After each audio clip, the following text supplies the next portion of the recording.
On this week's episode of the Superhero Show, we'll find out who can stop a Viltrumite if Invincible can't, who can stop a mutant genocide if Spider-Man can't, and who could stop Mr. Sinister other than a good pair of jeans. All of that and more on an all-new episode of the Superhero Show.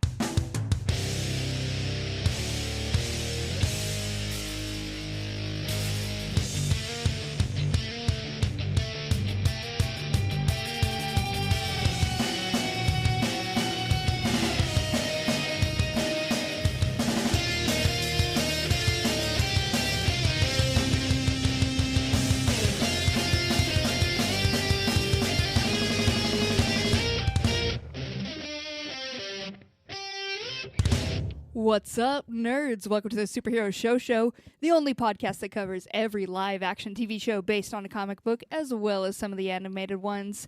My name is Cassie, and I will be your host for this episode. I'm not sure what type of cruel joke is being played on me specifically, because I'm looking around the studio, and it appears to be just me and Ryan here. Ryan, what is happening? April Fools. April Fools? I'm not even here. Is this, have you guys put a cardboard cutout in front of me again and I fell for it yet again? Yes, and you, the voice that you're hearing of mine is in your head. Listeners are not hearing anything right now. They're just listening to you pause and listen to me, to nothing. You can't even, throw this out as a joke, because I will have this fear. Something is this is happening. Can you imagine if you became whatever mental state that you got to have a Tyler Durden, but your Tyler Durden was me? What a fucking loser you are if your, ideal of cool is me. Not even your idea of cool. It's just a double torture because it's two people with severe anxiety just being like, nah, dude, I think it's totally fucked. I think you're ruined. Everyone fucking hates you. Unfortunately, you are in real life my Tyler Durden, and so it would just be two dorks thinking that they're with their own Tyler Durden, but neither one is. But yeah, so we got two April Fools going on. This episode's coming out Tuesday. April Fools, everybody, no podcast. You're welcome. This is a good prank. I feel like everybody's really gonna enjoy this.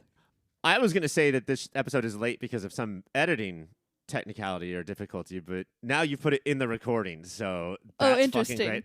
Interesting. We didn't want to just be like, hey guys, fun April Fool's prank.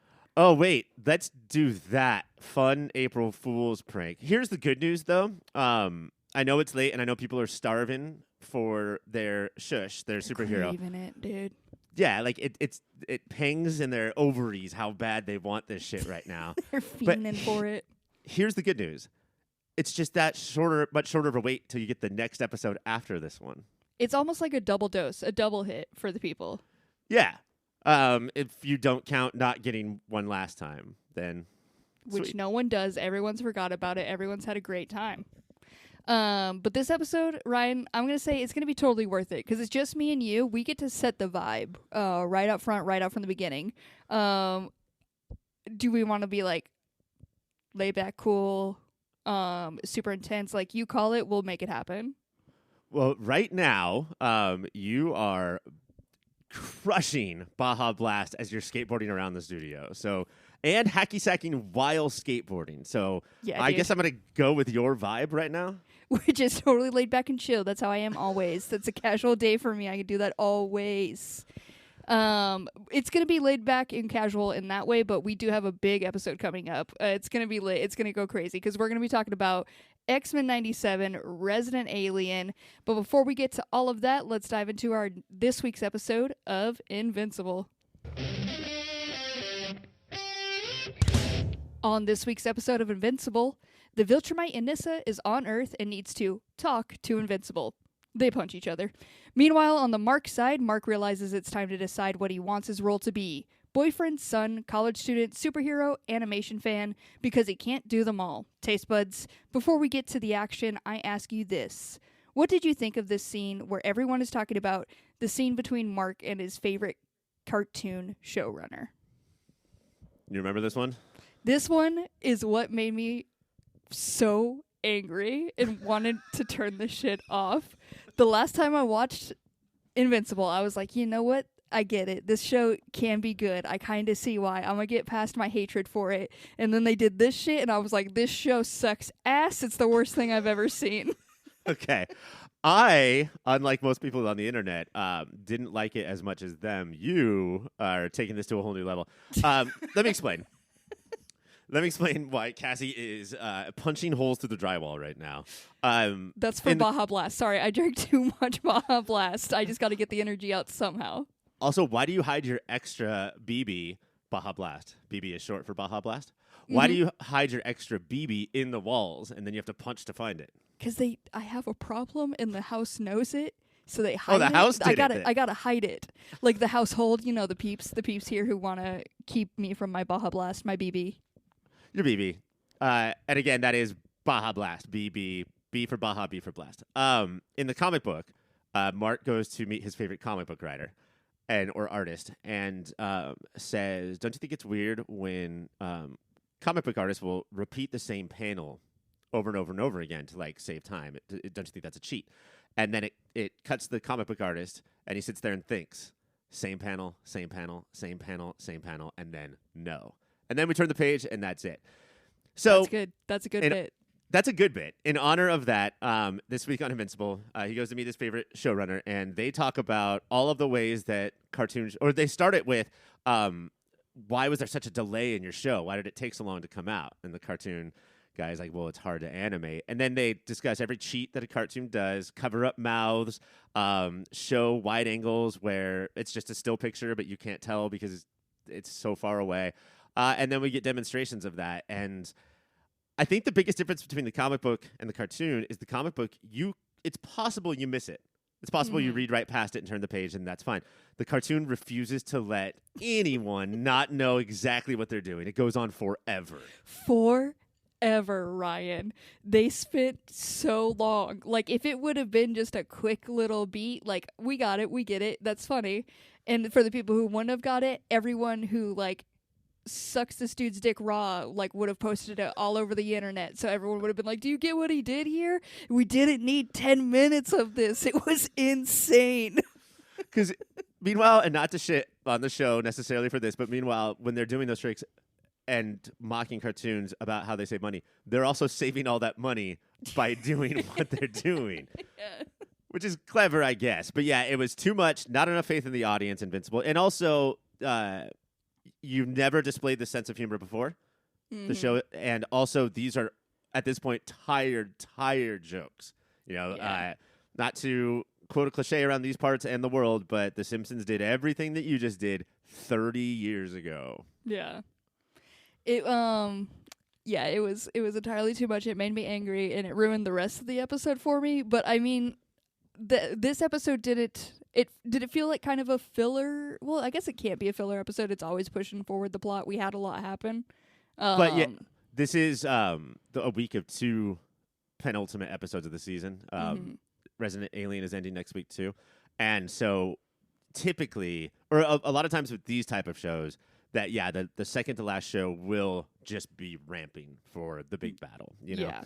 And so moving pieces into place is another cliche that we say here all the time. But I think that the biggest deal, if you haven't read the comic, then you probably don't know why yet, but is Anissa being here and being a fucking terror. She could beat the shit out of Mark as hard as she wants, whenever she wants. When she punches him, he fucking flies. Yeah. Was there a giant kraken? Is this the way they meet in the first one, or is kraken just a fun thing to throw out in any superhero thing? Yeah, I think it's just part of, it's not the only one that we get this week. There's a couple of big monsters running through cities or oceans, but yeah, it's just something that you can go and beat on, and it's not as fucked up as pushing a criminal down the stairs just because this guy, couldn't afford food for his kids, so he's stealing baby food, and then Invincible just rips his arms off. That's less fun than punching a kraken. Speaking of the fact, so we also have who does Jason Mantzoukas voice? Dynamite Boy. Dynamite Boy. Kid Dynamite. Rexplosive. There we go. There it is. Rexplosive goes out on his own little mission because he's going through it right now, and he needed he needed some time and needed to get back in the game. And he goes against this, like, I'm going to say octopus man beefcake thing. If I had to throw up some describers, let's just say those for that guy. And they really humanized it, like that exact thing you were saying. Like, I felt bad for him beating up on this octopus guy because he was talking about how he like spent the time to learn English, and I'm sorry I don't speak it well. And like, as Rex is like beating the shit out of him, and I was like, wait, am I supposed to feel so bad for this octopus beefcake? I mean, I don't know if you imagine me relating to Rex in this moment, but Rex is down and out. Like he's got like little explosives, and this is a huge monster. And the thing that convinces him, inspires him to know that he can beat the monster, is the monster just started learning English, and he's like, "I beat you up good now." And then Rex realizes that the monster's such a fucking moron that he can beat him. Where I think that's impressive that over like 48 hours, the monster taught himself how to learn English. Yeah. And he spent the time. He was like, I got to know how to communicate with the people here. I was like, you know what? Give him a chance. What's he stealing? Like, maybe he needs it. Let's just see here. Me do Duolingo 2 days straight. And like, I'm honestly impressed with him because me 2 days on Duolingo, I can't tell you nothing. He speaks better English than I speak Spanish or any other language I should know already. But there's a lot of people going through it. We have Rexplode, I don't know, trying to get back in it, which after this, what do you think? After this little fight, did he seem, you think that's it for him? Like, he's all good? Yeah, I mean, for his arc for the season's probably wrapped up, and it was strange because his character throughout the entire run of the show has just been like asshole turned up to 11, and like one of those guys who thinks he's doing it for a joke or for the good of the team, but really you're just a fucking troll. And after they both defeat the monster, then they do a walk and talk, and they're just like, "Yeah, Invincible, you had it rough, you know. How's it going with your dad?" So I guess he's just a normal, caring, empathetic person now. Yeah. That was my Jason Mantzoukas. It sounded more flawless. like Peter Lorre, but no, it's flawless. Ryan, believe in yourself. We also have, I'm not going to know either of their names. I'm going to say they're Agent Coulson, the dude in a suit who's all robot. Yeah, Fucking Donald. That's not his name, right? Agent Donald. God damn, that's good. Agent Donald is figuring out that he has been killed so many times, memory erased every time by his choice because he can't hold all that trauma to do his job. But then he wants to hold the trauma because there's this, to me, random guy really going through it, also been pieced together, having just a battle time in college. Yeah, this is Mark's friend's boyfriend, and Mark's friend, who is named, of course, we should really learn this shit. Donald Mark's Jr. Donald Jr., no relation to Donald, is starting to notice that this guy is not doing great. And then they call the Donald Patrol to come in and talk him down. God, his name's Donald. So good. Mark is mainly, obviously, our main guy. They really pressure on him. Like, everything's coming to a head. He can't do everything. He can't be a full-time student because he hasn't attended class, I don't think once. Is fully failing. So he's like, the dean is like, hey, if you want to be a college student, you got to be a college student. Or if you want to be whatever, go do that. So he's like, this episode was like, pick your shit. Yes. He could also, if he gives money to his mom and his mom pays for like a new sports arena on the college campus, then he can do fuck all. Like he can do whatever he wants, and then he'll be fine at the college. But yeah, he's spread a little too thin. What I don't know if the Invincible gang knows is that this is a Peter Parker trope, and like the whole character, and that only works if you're spread way too thin the entire time. Like you have to be on the verge of stress tears every second of your life. But I honestly think that it is the writers also saying some of these plot threads we're done with. Yeah. You know, like maybe college wasn't the best choice. We don't want to do a college show, or maybe it's time to sort of wrap up the mom and not deal with her as much as far as storyline goes. But it is a classic thing of like, it's time to make some decisions just so you can streamline the show, basically. Yeah. And he it seemed like they're going to do both. He had 2 days set aside for his girlfriend. Yeah.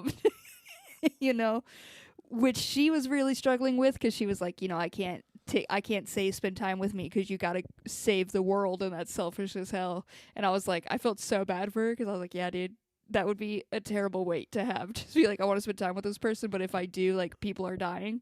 Yeah, I mean, that's a classic Clark and Lois thing of how could you go on a date with Clark knowing that means thousands of people are dying probably because he's not out there. And the other thing, too, with Amber is that Anissa comes to talk to Mark and scares the shit out of Amber. Like, this is her first, I think this is her first, like, super close-up contact with a villain. After this stuff, if I was Amber, I would be like, I love you, bro, but I'm going to peace the fuck out. Yeah, couldn't get out any quicker. Yeah. But yeah, she does have, so Anissa does come. She comes in fully threatening her and also the whole little restaurant. I'm going to say Olive Garden that they were at. Sure. And so from the comics, this person, does she become a big character in the future? Oh, Cassie. I don't know how much you want. I do kind of want to talk to you about it because I want to know if you think that the show is capable of doing this. Okay. But in what is probably the most famous issue, the most talked about issue of Invincible, Anissa realizes what she wants from Mark in general. So Mark's going to have to make a decision. He's going to have to say, do we go to war with the Viltrumites or do we just like play it cool, tell them what they need to hear, and then they'll leave us alone for X amount of time? Like, this is sort of the decision that Cecil offers to him, is just like, tell her whatever to go away, and then we'll build a weapon or something. Mm-hmm. But Anissa at some point realizes that what she really wants is to have Mark's baby. And oh, no. Mark doesn't want that, but Anissa does it anyway and rapes the living shit out of him in a crater. That was dude, no way. Do you think the show can go that intense? Are you saying I don't think it will be like, it's not like you saw penetration in the comic book, but it was pages and pages of Mark fucking in pain. And then also getting aroused enough to do the deed, which is that's conflicting. Yeah. But I don't know. If I had to guess, I would say yes, just because they want to be talked about. You know, it will, on all of the comic book podcasts and websites, it will be news. Dude, if this show that spent 10 goddamn minutes being like, this is how we save money on animation, and then does that shit as well, I swear to God, Ryan, this show sucks garbage.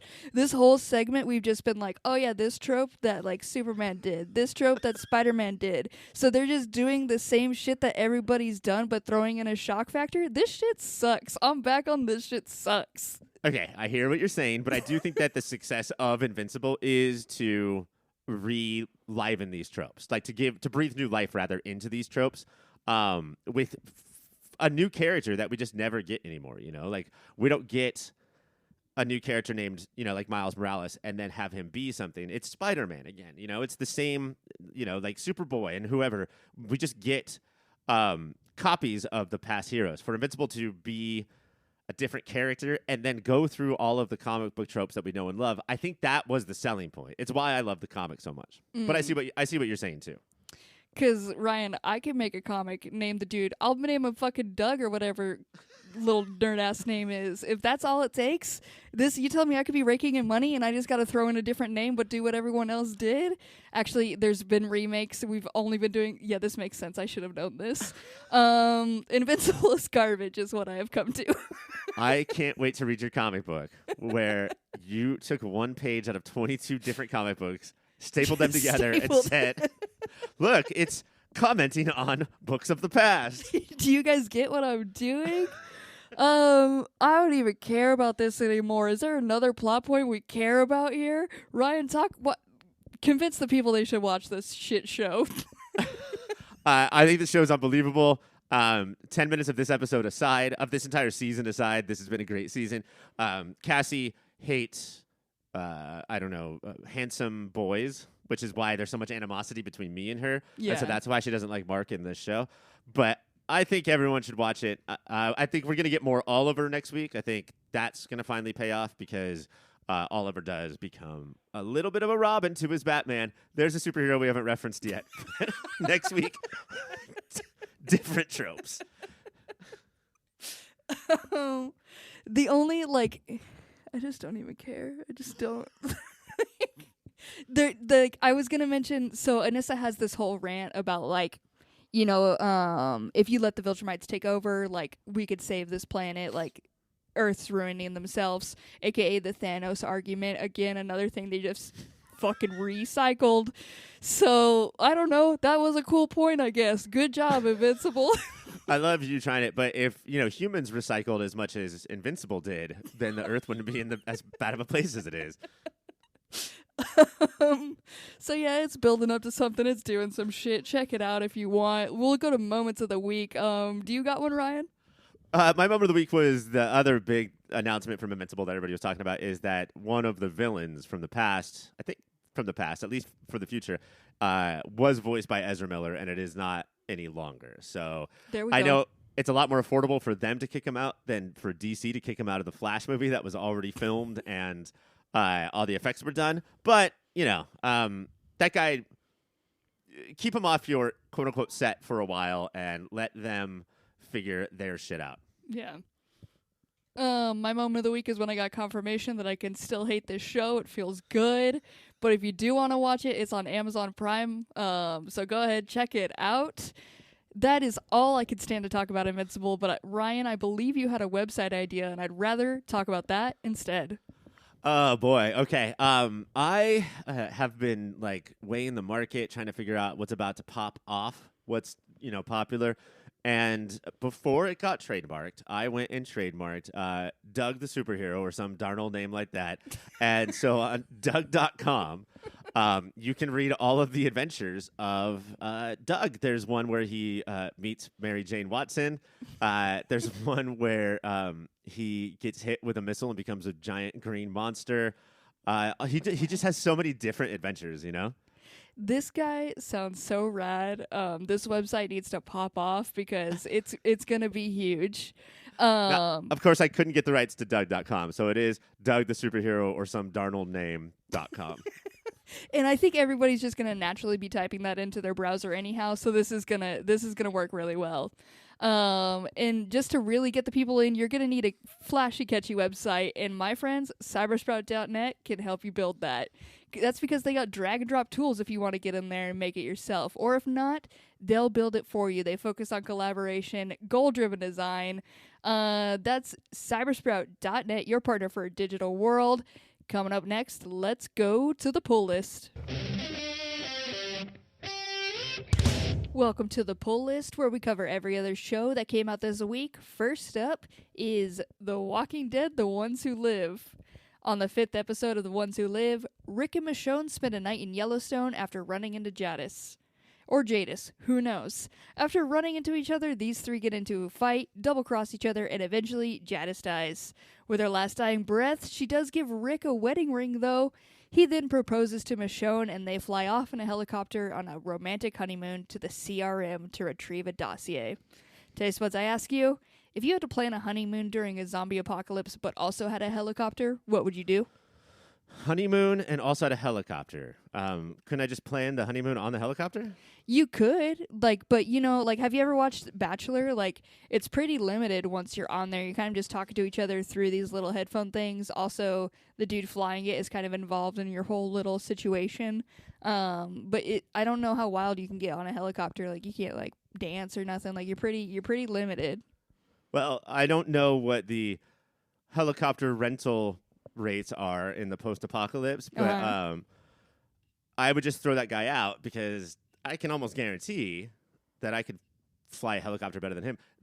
Helicopters are notoriously simple to fly, aren't they? Yeah, super easy. It's basically a Pong controller, it seems like. You're kind of just toggling around and you're flying a helicopter. It's the same thing. I'll take it out and replace it with a PS4 controller like those lovely people in the submarine did. That worked flawlessly for them. I did have a question real quick for you. Was this the episode where, what did you say, Jadis? Uh-huh.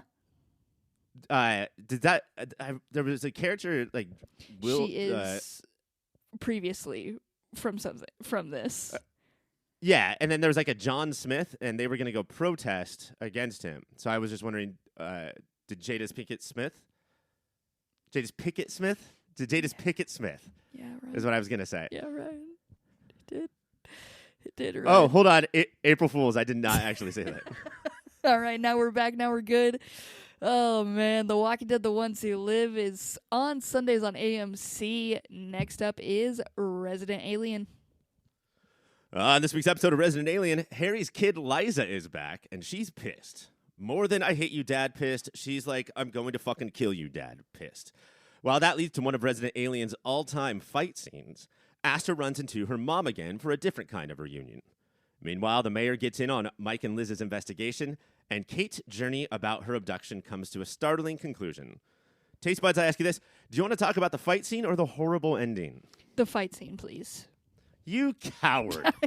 The horrible ending we must leave for the end. This is how the artist wanted it, and how it's meant to be.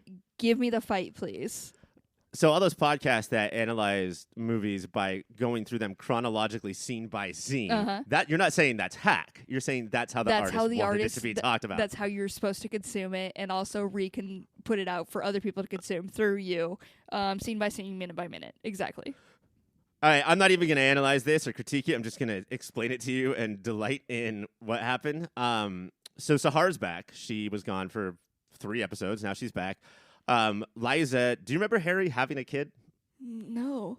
A little baby? Yeah, it was. Oh, yes, actually. And it became like a 14-year-old punk rock girl. Uh-huh. Oh, and like took the form of Harry, the real Harry Vanderspiegel's daughter, I think. Yeah. That's back. Harry gets control over it because it loves Sahar, so it takes it out of Sahar's hands and explodes it, kills it. Just like blood everywhere. But the thing about aliens, Cassie, is that they just need a little bit of somebody's DNA, and then they can become that person. Harry doesn't clean his house, so there's DNA of every single character from the show in that house. So 12 at a time, So all good. 12 characters pop up as fucking crazed child aliens and attempt to kill Harry. They all find him. And this is the one moment where I was kind of hoping that, and I don't think this is the case, but Alan Tudyk is one of those on-set assholes. And like this would just be so cathartic for all the Everyone actors to to like beat the shit out of him.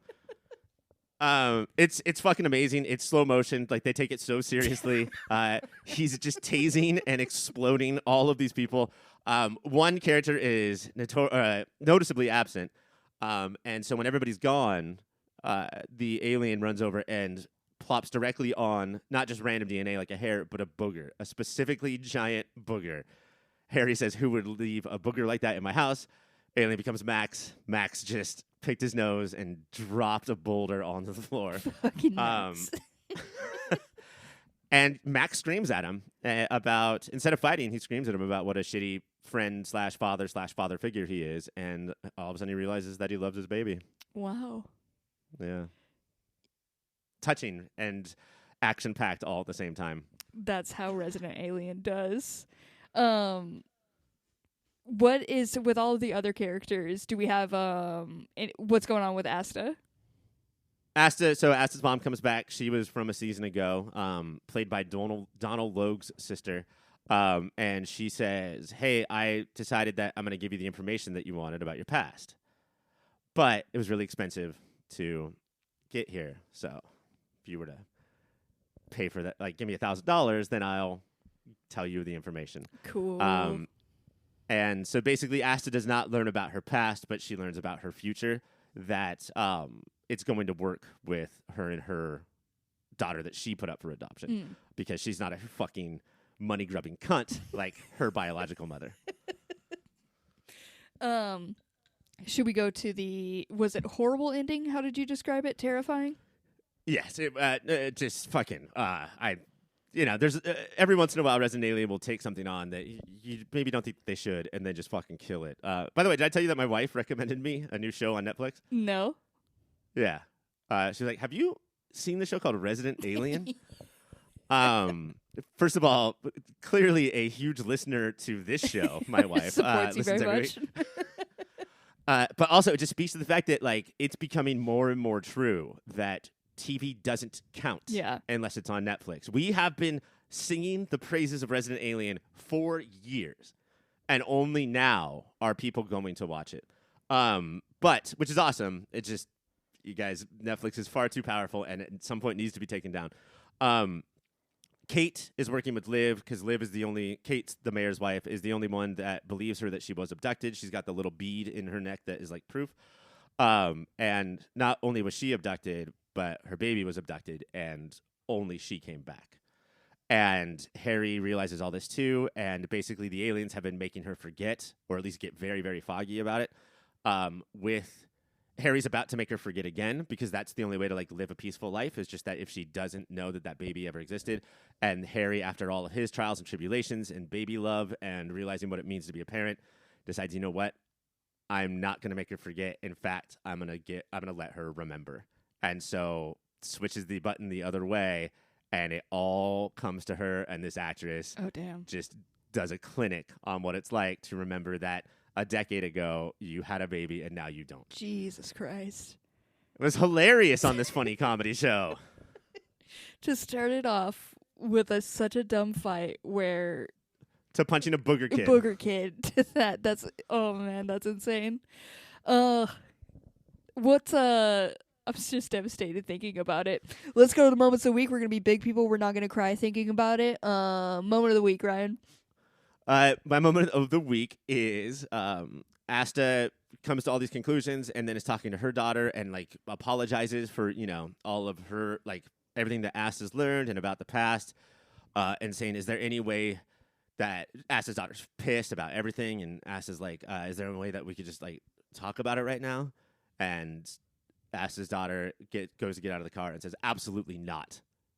And like goes to leave. And then just before she shuts the door, she says, because we have the rest of our lives to talk about it. And then smiles and walks away. And I love a fucking rope-a-dope like that. Like, you really make people think that you say something that is going to break the person's heart. You can watch it in slow motion, just get crushed, and then be like, just kidding, April Fools, Resident Alien.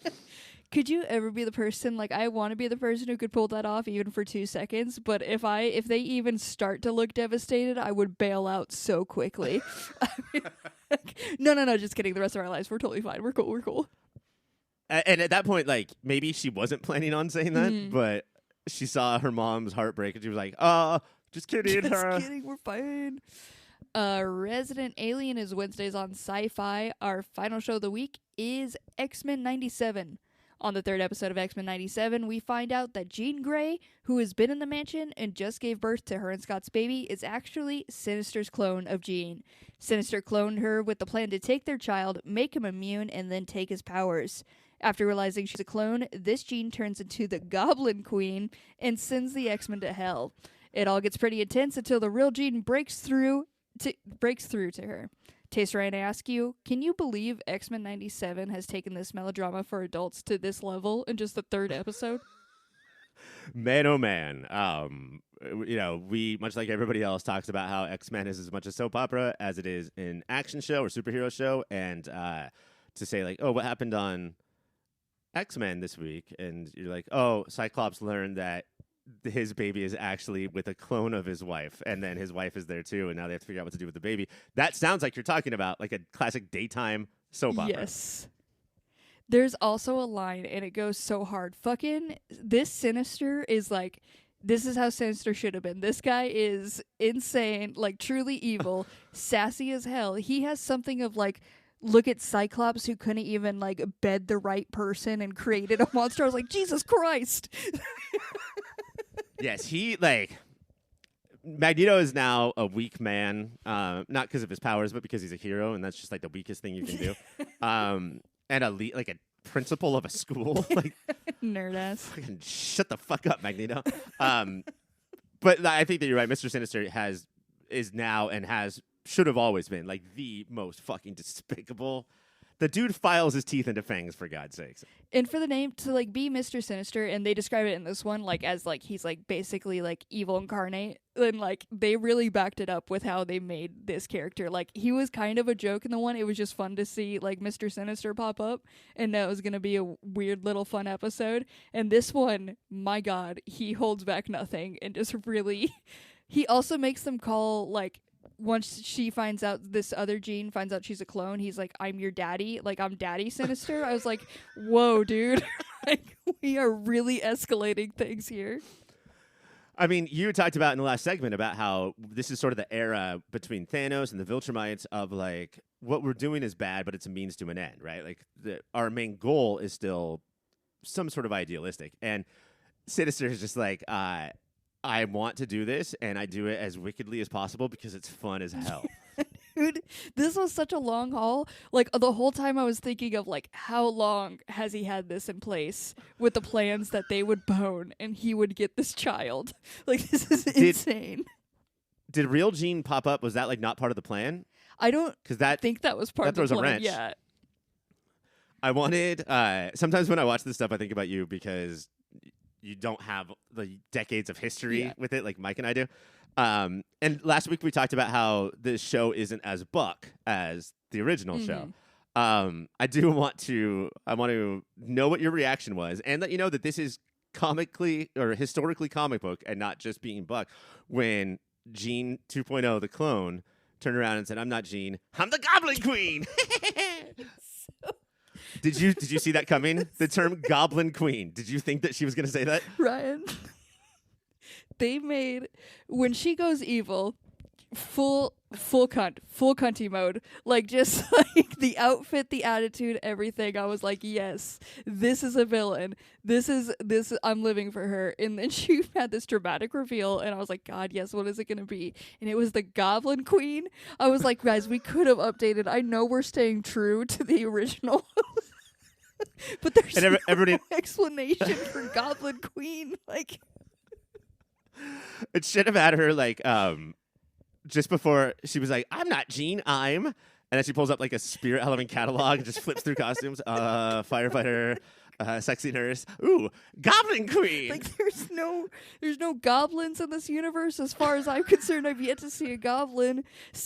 Like, Sinister has claimed her as a clone, and she's just decided she's Goblin Queen. What the fuck? Also, this is the United States. Be the Goblin President or the Goblin Secretary of State. I don't respect queens here.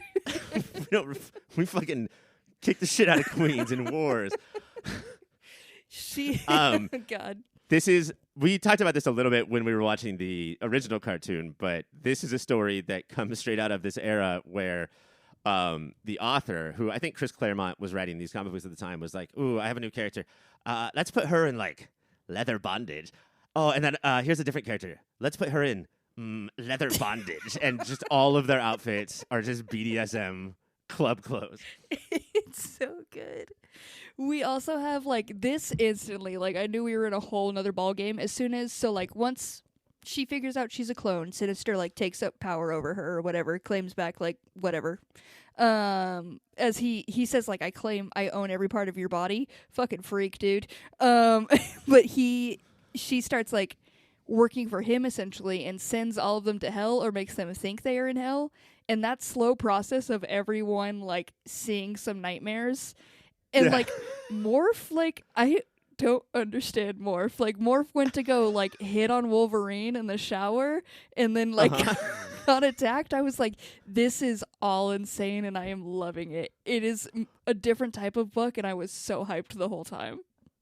There was something where people were pissed that Morph is non-binary because you got to be pissed about something. I don't know if that says anything about his sexuality, but he is constantly men and women all of the time. So he's so horny. Yeah, and he's fucking. But I think that he's pretty sure Wolverine isn't gay. Maybe he's, I don't know. But all of the nightmares that are going down, and Gambit's nightmare of Rogue and Magneto hooking up is just a fact. Like, it's sorry, buddy, real. But they're making fun of him in the beginning of the episode. when they're like looking at the schedule for the Danger Room. But so everybody gets these nightmares, and then finally the 9th X-Man to come in is Wolverine, and I don't think we see any of his fears. He just comes in and he's like, "What the fuck is going on? This sucks." Also, everybody has these terrible fears. Even Jubilee and the new kid, I'm blanking on his name right. Sunspot. Like, they were watching a scary movie and it essentially comes to life. Like the little girl crawls out from the thing. He gets tortured by his mom. Like, even they are going through it. And then fucking Beast opens up an elevator and it's just like this booger goblin thing. Dude. In there, and he has no reaction to it. It's just like, looks like I'm getting on the wrong floor. I was like, what is happening? Oh, well, both my stars and my garters. This looks like a weird elevator. That had some Spirited Away feel to it. Like, that felt very like from those kind of movies.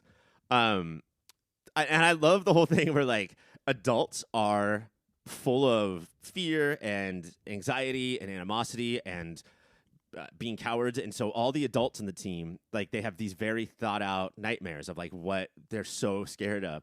But teenagers who don't know shit, the only fear that they could conjure is the one that's literally on the TV in front of them. They're like, well, we don't have any life experience, so you know what's scary to me?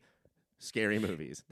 Please don't make that come when true. A girl kind of crawls kind of weird on the floor and looks a little creepy, that shit don't like. No, thank you. I'm not a fan either, if we're being honest. Like, Cirque du Soleil, get that shit out of here. That is just a horror show. No, I will never pay for that. We do get, like, they're struggling, obviously. Morph takes them all to Sinister's place so they can get the kid back? I don't fully know. It doesn't matter. They go up to Sinister's place, and they eventually, like, they need real Jean to help them out, and it's Wolverine who breaks her, like, out of it and gets her to realize, like, her past and who she is. And goddamn, do they just fuck over Wolverine every chance they get. Like, oh god. And I don't know if this is something that the original X-Men would have been like paying attention to, but they are like, Jean touches his head, realizes how in love with Jean he is. She's like, "Do you really feel about me that way?" And he's like, "Oh, that and more," which is bullshit because she read his brain, so she would know there's not more than what's in your brain. Yeah. She would know it all. Doesn't matter. And then like they're about to kiss, or like it is tense up in that room. And then Beast runs in, or somebody, and is like, "Jean, we need you. Scott's in trouble." And she completely turns her attention. They're talking about that, and Wolverine's just in the background getting sadder and sadder and sadder. They will always put him in this situation. She, like, pushes him off and yells, "Scott, I have to help him." I was like, ding, y'all. What'd you say, Jean? Scott Summers. I need to think about him instead of anyone else, especially you. The one I actually love. But it's her who actually gets to break through Clone Jean, a.k.a. the Goblin Queen, a.k.a. my queen. Yes. She just relates to her. She gets her to realize giving birth to their son, Nathan, and that was the best moment of her life. She's like, okay, let's take down this little bitch, Sinister. They are a little too late, though, because their baby has already been thrown into a vat of, like, I don't know, something. You thought only men could be in tubes in all these shows? No. Babies can be in tubes, too. He is a test tube baby. Test tube baby. Sinister was trying to make him immune so he could take his powers. So they bust into there, but they break him out too soon. Like, the process wasn't complete. So now he just has a virus in him, some insane virus. The techno-organic virus, which will his body will be riddled with for the rest of his life. So chill. Such a chill thing to, like, introduce to a comic. Like, here's this baby with this terrible disease that we'll never figure out how to cure. But then they have the idea, like, hey, we got a future man. Let's send him to the future. But we also have this devastating moment of her having to say goodbye to this child. Yep. A lot of crossover in the shows this week. And one of them is just moms having these babies that they love, but some sort of sci-fi element needs to come in and rip them from them, whether it's time travelers or aliens. And, like, that's devastating. But right before we get this moment of they realize the situation of, like, this kid only has one shot, and it's for us to give him to Bishop, where Bishop takes him into the future, and Scott just starts screaming about being abandoned, like the little bitch he is. Come on, Cassie. His This son is what- is dying, and he's like, but he's gonna know what abandonment feels like. It's like he's either dead or he feels abandonment. Like, I don't know which one you want here, Scott. If you were there, I know what you would have said. You would have looked him in the eyes, and you would have been like, Scott, I understand why everyone who has abandoned you has abandoned you. You fucking little bitch. I am about to take Bishop's spot and go into the future with this child just not to be with you. But unfortunately, when you know it, Cassie, Bishop taps his future watch. He's only got 2 jumps left. So Only 2. I only have enough future gas in my watch for 2 travelers. Also, should it count as 2 travelers? Like, that one's a baby. That's like a 7-pound baby at most. Like, I mean, you should get like at least yourself in a carry-on. You put that baby in a that carry-on. baby's a carry-on. But see, I don't think so, because if you watch the animation, it actually makes sense to me why Jean would find a surrogate and have Madeline Pryor have the baby, because Cable's fucking baby head is so gigantic. I cannot believe Madeline Pryor survived the birth. Yeah, I said 7-pound, but that baby is full on like 18 pounds, like out the gate. That's a big old baby. The human Cable baby head weighs 7 pounds. At the very end of this, we do have Storm, who has still gone off. She's gone off because she lost her powers in previous episodes. And Forge finds her in a bar and is like, I'm going to help you get your powers back. And that's where we end this episode. Yeah, I'd love to see Forge, who I believe that's who Bishop was talking about. He was saying, I have a guy who we get into the future, we know what to do. I don't know if that guy's going to be there anymore because he's in a bar in Arizona. But I don't know how time travel works. But weird cliffhanger. Storm and Forge is an incredible comic book love story. I don't know if most people watching this are going to be like, Forge, guys, it's Forge. Pick up the phone, call your mom. Mom, did you see the end? It was Forge. We're getting him. We're doing it. Let's go to moments of the week. Ryan, what do you got? Oh boy. My moment of the week is just the public who gets to watch this show. There's a lot of stuff going on in the news right now, and we have an election coming up. And I think that this episode about a man who forces a woman to have a baby while saying, I control every part of your body, says the quiet parts out loud. Maybe people can vote for what's appropriate, like women's health care coming this November. Right. Maybe men shouldn't be able to control every part of a woman's body. This is very true. You put such an important thing out there, and I hate to follow it up with my moment of the week now. Should have gone first. But do you remember when Morph at the beginning, this Jean came in, and she didn't know who she was. Nobody really knew who she was, so he was like all in favor of calling her Jean Doe. It's fucking pretty good. It's pretty good, huh? Again, just if you were like trying to, if me and Cassie's voices are too similar and you can't tell us apart, I support the right for women to have health care. Yeah. She thinks Jean Doe is funny, so It's pretty good. if you want to comment more about my thoughts, write me at ryan@whiteknight.com and I'll let you know how great I It's am. one of the good ones, everyone. X-Men 97 is Thursdays on Disney Plus. You should absolutely be watching it. That is everything that came out this week. Next week, Tasmania. Next week? As in right now, coming up. Next up, Tasmania. Tasmania. Spider-Man. April Fools.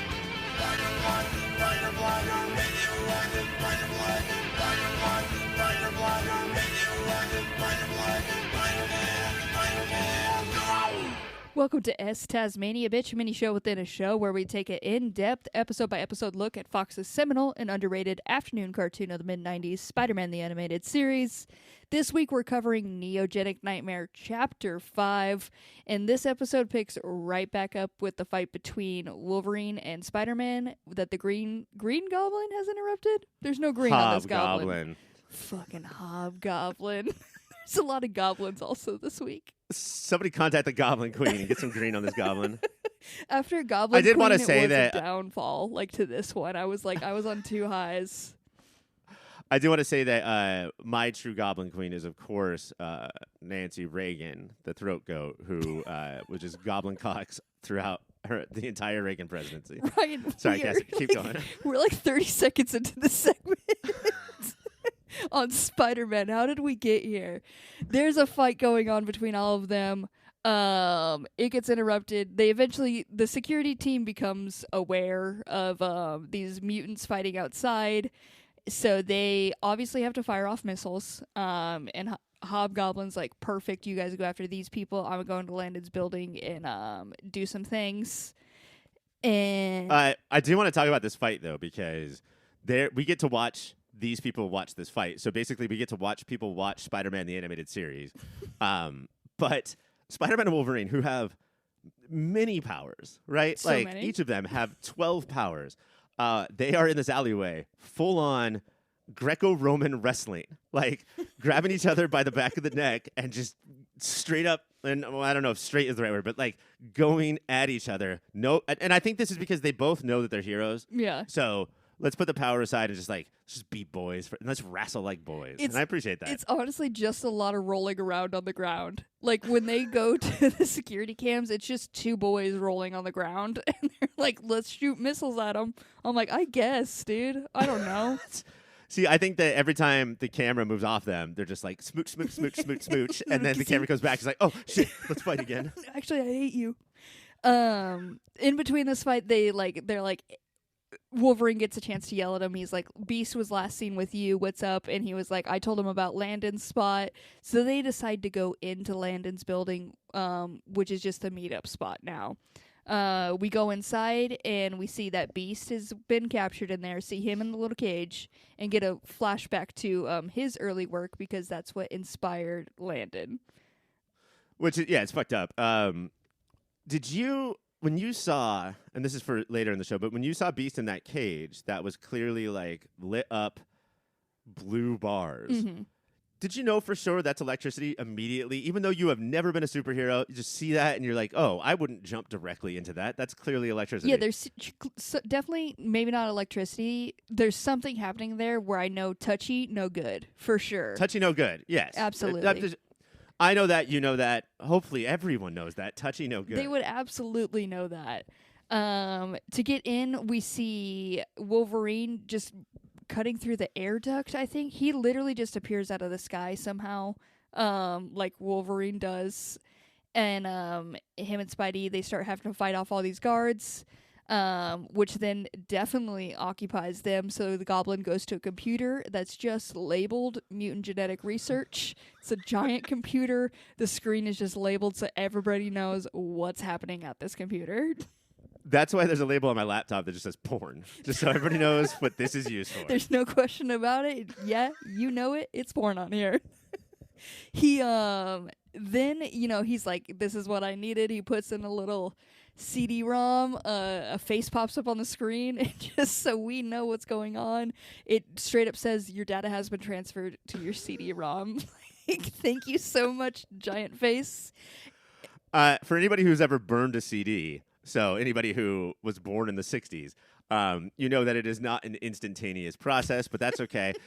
We're distracted by the face of the computer, because everybody knows that in the 90s you turn on computer and a face comes out and it's like, hello, I'm your computer.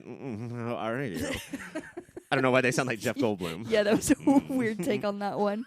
But yeah, one of, like, clearly all the budget from this episode went to this lady's face on the screen who it's just like, oh, look at that CD-ROM of yours. They were really excited, like it's all geometric looking and everything, and then they fucking doubled down on it. Because once Hobgoblin takes it all, like he has his own little thing to let everybody know that he stole the data and it's his face up on the screen now. Just like, yep. I have it all. I was like, what is happening? Akin to Dennis Nedry coming on the Jurassic Park computers and saying, Hobgoblin just puts his CGI stamp right there on the thing. So that. Oh, and then, holy shit, Cassie. The greatest moment in Spider-Man, the animated series, or X-Men, the animated series, history happens. Hobgoblin does this and then looks at the camera and says, I'm such a bad hacker. Yes. And then gets on his glider and then goes, la la la la la la la la la la la la la la. We were just talking about how Mr. Sinister is just the most devilish, evil, sinister motherfucker. and then to watch Hobgoblin after that, they're different vibes, I would say. La la la all the way down the hall. And it sounds like you would be exaggerating this, but straight up, like flies into the screen, looks at the camera, like I'm such a bad hacker, and just kind of la la la's his way off screen. I stood up and applauded. It's a piece of art. We then have to catch up with how the fight's going with Spider-Man and Wolverine. They're just throwing security guards like up into air ducts and stuff, not hurting them, just leaving them up there. Because why like not? dead arms. Just giving them dead arms and like wedgies. Like nothing permanent. Just fucking them up that way. And then, I don't know, we get to the cage thing. Wolverine, he's like, great, there's my boy. I'm going to get him. I don't care what the cage that he's in looks like. Well, before that, I had a question. Wolverine runs in, and Wolverine's like, Beast, are you trapped? And Beast says, I am only but a bird in a gilded cage. And at that point, if you were Wolverine, would you just be like, fuck this, I'm going home. Like, Beast, you fucking rot in there. Absolutely. If he responds with that, I'm leaving him just to see what happens, see if that vat of acid could turn him into a better person. Like, who knows what that thing will do. Maybe it makes him not annoying as fuck. There's only one way to find out. Let him fall. Let's see if this turns you into not Frasier. That would be awesome. He's so rad. But Wolverine's a better man than me. He jumps up on that cage, which we have established is clearly a no touchy cage. He doesn't. Now, in Wolverine's defense, Landon should have put a sign on the cage that said "No touchy bad." Touchy bad. But Wolverine goes full bore directly into it, and it's one of those things where like you see his skeleton flash in like Classic. off and on. Yeah, so good. He gets electrocuted a good while. Gets knocked unconscious. Luckily, Beast catches him. At this moment, do we have Hobgoblin like flying around? Is this when people start like? Yeah, now he's in there, and Landon has pulled out a gigantic super soaker laser. Yes. So he's firing at Hobgoblin all willy-nilly and just shooting everywhere. Because the only way to stop a bad guy with a glider is a bad guy with a gun. And then shoots the cage, the gilded cage off the thing. So now Spider-Man's holding onto the cage, and Beast is holding onto Wolverine. We've got a real situation going on above this vat of acid.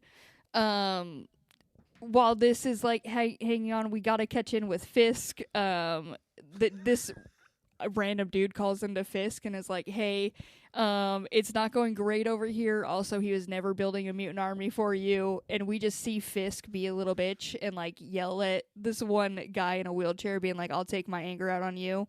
Like, yeah. The best running plot line of what's it called? Negotiation Limerick? Neogenic. Neogenic Nightmare is Kingpin and Smythe in their fucking New York Central Park West suite just yelling at each other and just being the cutest little couple in town. Just like a real couple going through the pandemic, just like stuck in this one room together, really going through it. Do you want to play Uno again? No, God damn it. You don't play right. We see Landon and the Goblin, they're like having this whole fight because the Hobgoblin's like, "Hey, I have all your work, life's work in my hand. What's it worth to you?"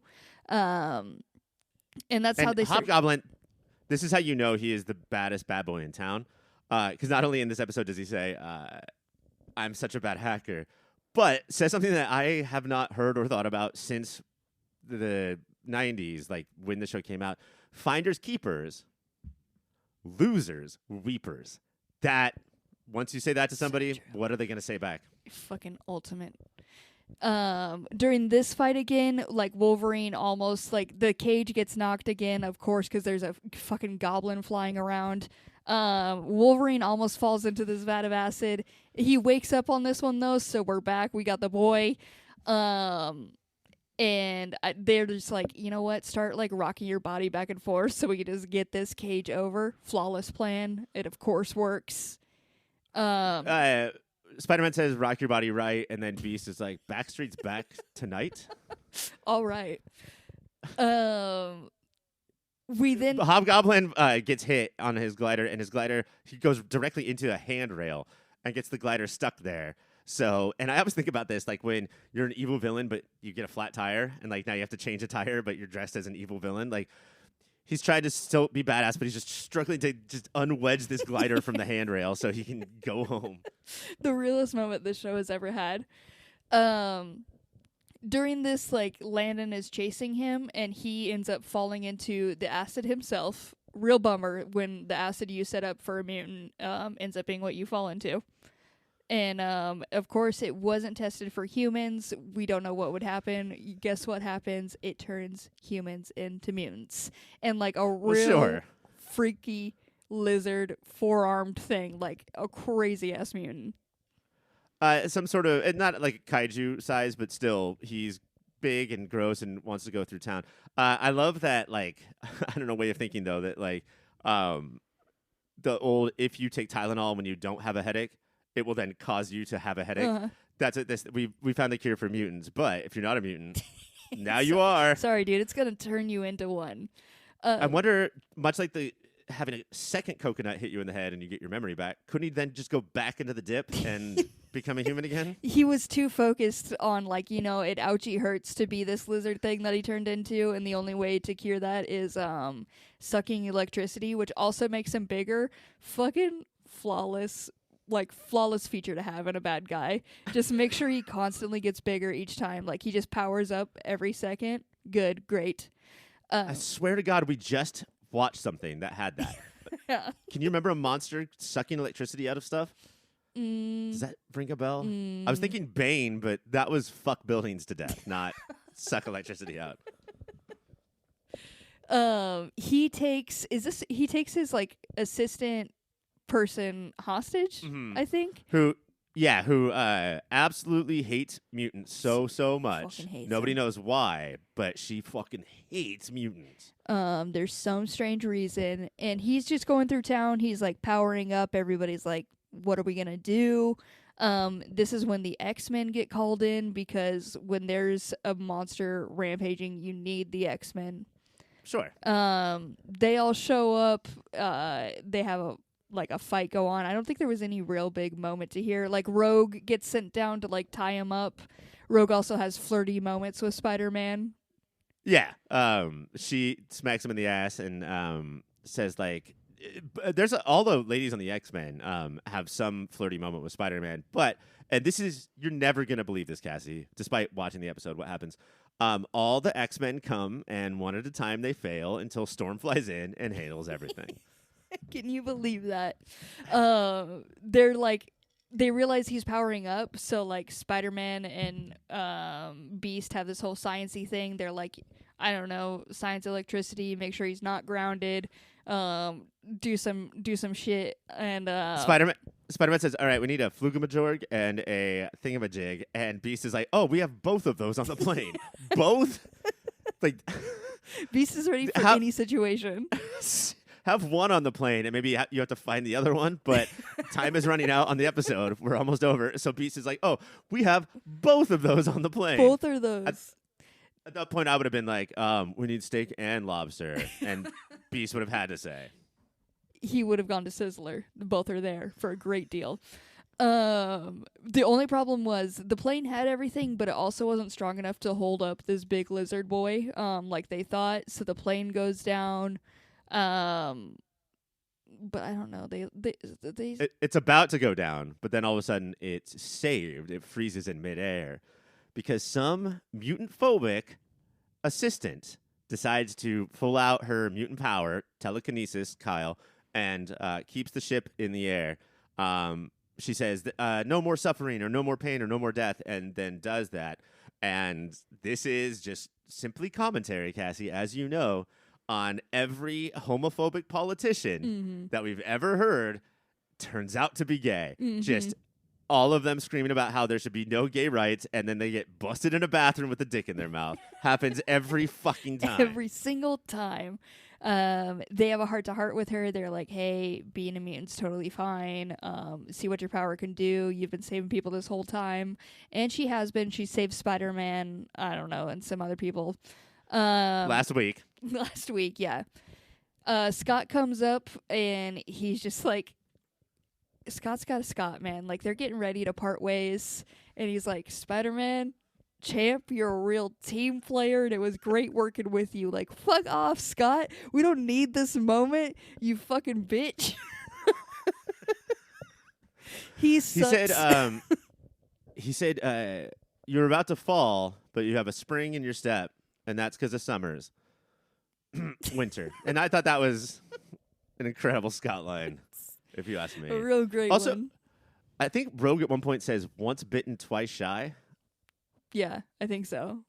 What? I've heard that phrase before, but what the fuck could that possibly mean? There's so many phrases, like, this one really got me. They really just threw whatever out there. There was, like, U2 mutant. I don't even know what all they did. They were on some shit on this one. Before we wrap this episode up, there is a news, like, he's standing there, and this whole time, like, when Peter has seen this fucked up mutant lizard thing that Landon has turned into, he's like, that's what I'm worried I'll turn into, is this disgusting little thing. And he's like, I don't know, starting to maybe come to terms with it. And then this newspaper flies in his face, and it's like, hey, Spider-Man, this doctor can help you. So he goes to that doctor, and that's where this episode ends. Thank goodness for Wind. Wind has been helping us out in stories for my entire life. Just before that, before the X-Men leave, the other flirty part I was thinking of is that Scott probably says, it was nice working with you. And then Jubilee says, yeah, real nice. Dude, calm your pubes, Jubes. Just, you don't have to bring that out when you're 15 years old and Peter Parker's probably 25. She's just a chili dog baby stuck in a mall. Like, what else is she to do? That is it for the episode, though. Let's go on to our webbies. To start this off, let's do best web zinger. Ryan, what do you got? Oh, I mean, like, it's classic. It's, I would say, just a hair more clever than when somebody talks close to you and you say, man, you could use a breath mint.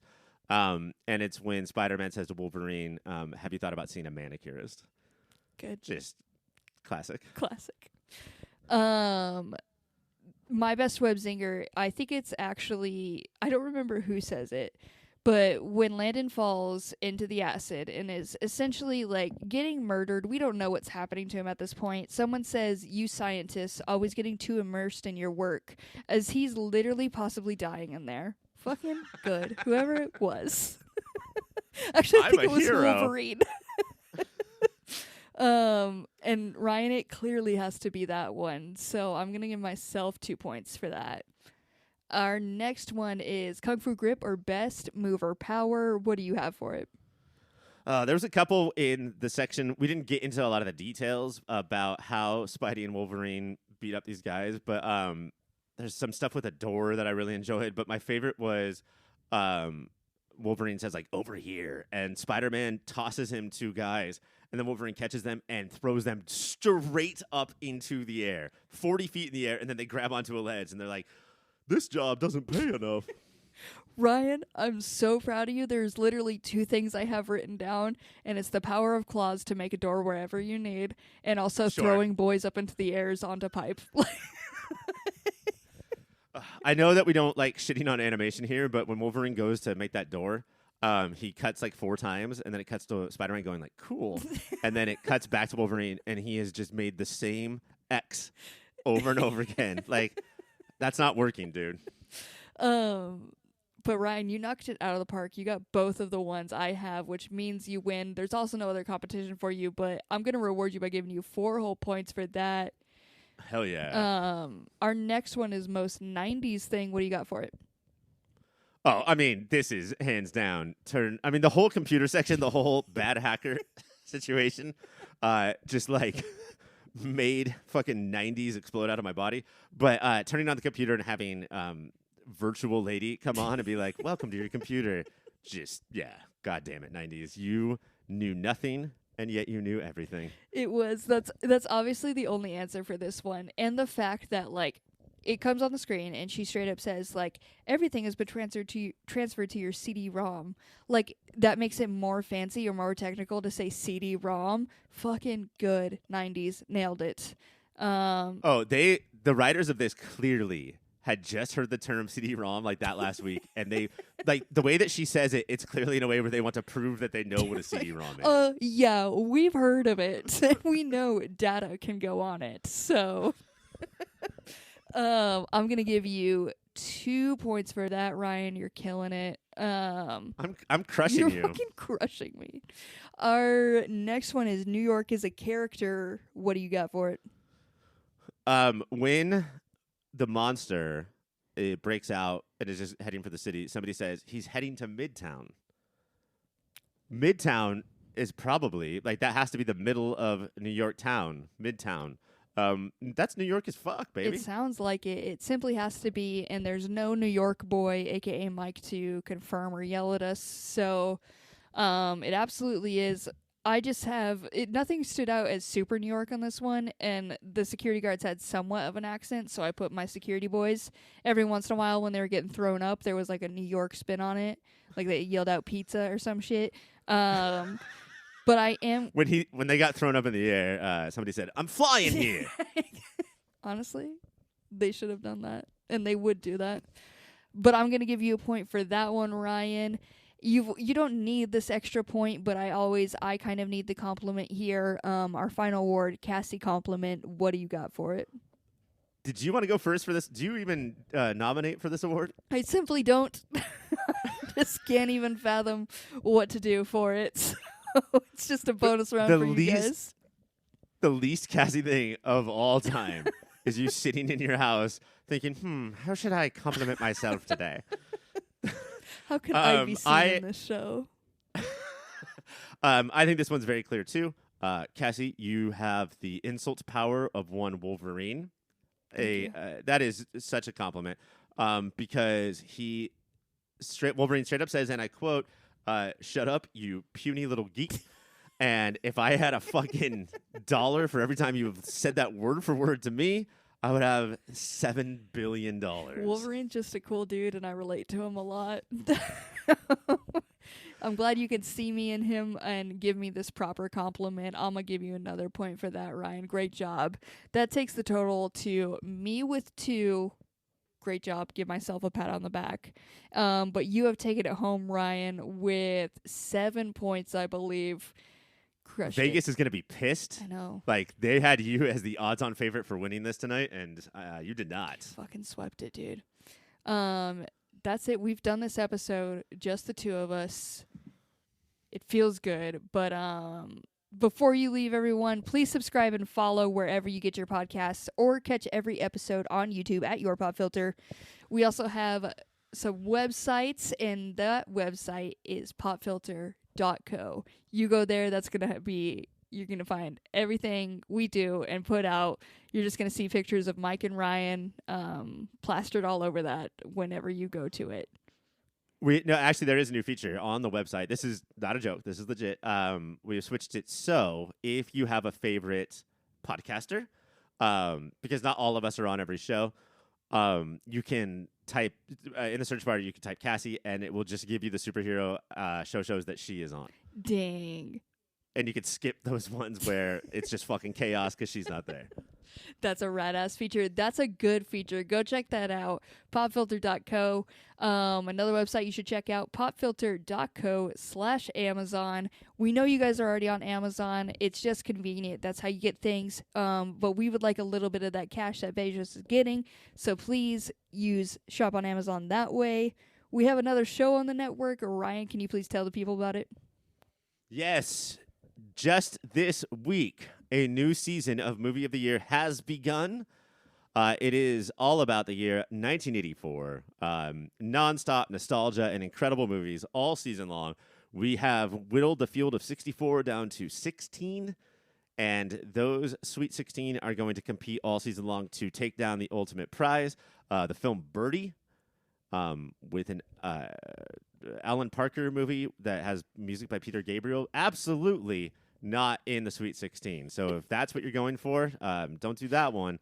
But 16 much better movies than that are all fighting now Movie of the Year. We're also on social media. You can find us at Your Pop Filter on Instagram. Check it out over there. We got some great posts, some certified banger of posts, if I would say. Oh God, people like greatpost.com is saying some of the greatest posts of all time. Like, you got to go check it out. Leave a little comment there. Just say great post, and we're gonna be like, I know. Thank you so much. If you also want to get a hold of us, you can email us contact@popfilter.co. Send us your opinions, or whatever. If you think that Invincible is actually good, like me and the rest of the world do, Fools. put in the subject, Cassie is stupid, and then we will read that on the air. That is the only email they will read on air. If you put the subject line Cassie is stupid, it will absolutely get read on this show. Speaking of Invincible and how terrible of a show it is, we are gonna check in on it next week with the season finale of Invincible and Resident Alien, so be sure to check that out. But I think, Cassie, for your sake, the Resident Alien finale will be the main that event. is so kind of you. That is, Yeah. If you need to switch that, though, I understand. I understand the numbers and the people and the machine craves. We can do it. I can suffer through. That is it for this episode, though. For Mike, I'm Ryan. For Ryan, I'm Mike. For me, I am Mia. Bye, everyone.